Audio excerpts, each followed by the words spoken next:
নমস্কার বন্ধুরা, আমাদের স্বাগতম। ডিএ নিয়ে একটি গুরুত্বপূর্ণ আপডেট। তো বন্ধুরা, ডিএ নিয়ে এই মুহূর্তে সবথেকে গুরুত্বপূর্ণ আপডেটটি হচ্ছে অপেক্ষার অবসান।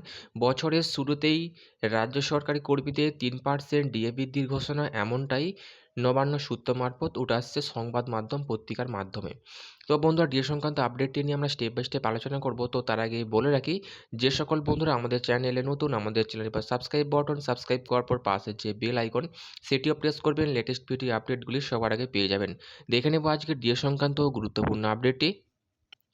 তো বন্ধুরা, আমরা সকলেই জানি পশ্চিমবঙ্গের সরকারি কর্মীরা কেন্দ্রীয়ভাবে ডিএ দাবিতে শহীদ মিনার চত্বরে ক্রমাগত আন্দোলন চালিয়ে যাচ্ছেন দিনের পর দিন, কিন্তু কোনো রকম সুরাহা মিলছে না। একদিকে মুখ্যমন্ত্রী, অর্থমন্ত্রী রাজ্যপালকে বারংবার ডিএ বৃদ্ধি নিয়ে চিঠি দেওয়ার সত্ত্বেও কোনো রকম উত্তর আসেনি, এমনকি দিল্লির যন্তর মন্তরও আন্দোলন চালিয়ে কোনো লাভ হয়নি। যেখানে আমরা দেখেছিলাম কলকাতা হাইকোর্টের তরফ থেকে রাজ্যকে বলা হয়েছিল সমস্ত সরকারি কর্মীদের বকেয়া ডিএ মিটিয়ে দেওয়ার জন্য, কিন্তু সেই রায়কে অগ্রাহ্য করে সুপ্রিম কোর্টের দ্বারস্থ হয় রাজ্য, এবং যেখানে ডিএ মামলা দাখিল করে সেই মামলা এখনো পর্যন্ত সুপ্রিম কোর্টের বিচারাধীন।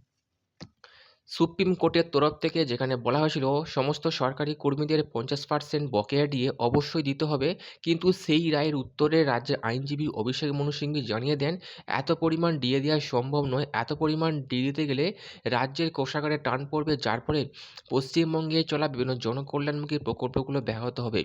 তারপরই সুপ্রিম কোর্টের তরফ থেকে যে রায়টি আছে, কমপক্ষে 25% বকেয়া ডিএ অবশ্যই দিতে হবে 4 থেকে 6 সপ্তাহের মধ্যে।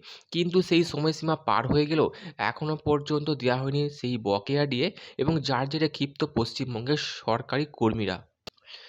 পশ্চিমবঙ্গের সরকারি কর্মীরা যেখানে এই মুহূর্তে ষষ্ঠ বেতন কমিশনের আওতায় 18% হারে ডিএ পাচ্ছে, যেখানে বাকি রাজ্যগুলো কেন্দ্রীয় সরকারকে অনুসরণ করে ডিএ পাচ্ছে, কিন্তু এই যে ডিএ বঞ্চনা কোনোভাবে মেনে নিতে পারছে না পশ্চিমবঙ্গের সরকারি কর্মীরা।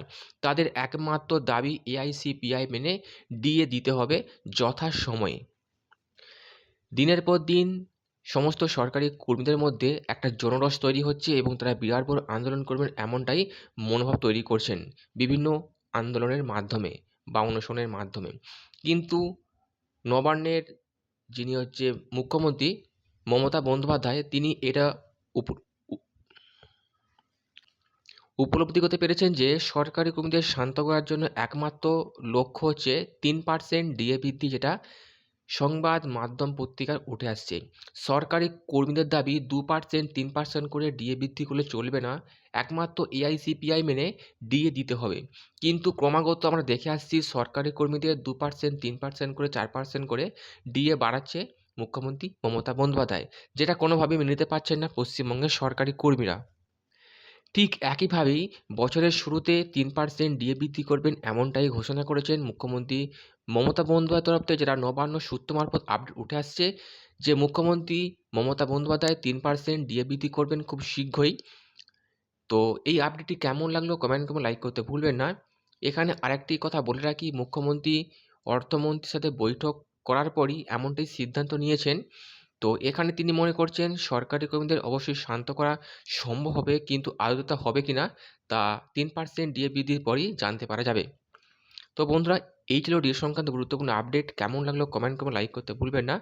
পরবর্তী আপডেট পাওয়ার জন্য আমাদের চ্যানেলটি সাবস্ক্রাইব করে রাখবেন। থ্যাংক ইউ বন্ধুরা ভিডিওটি দেখার জন্য।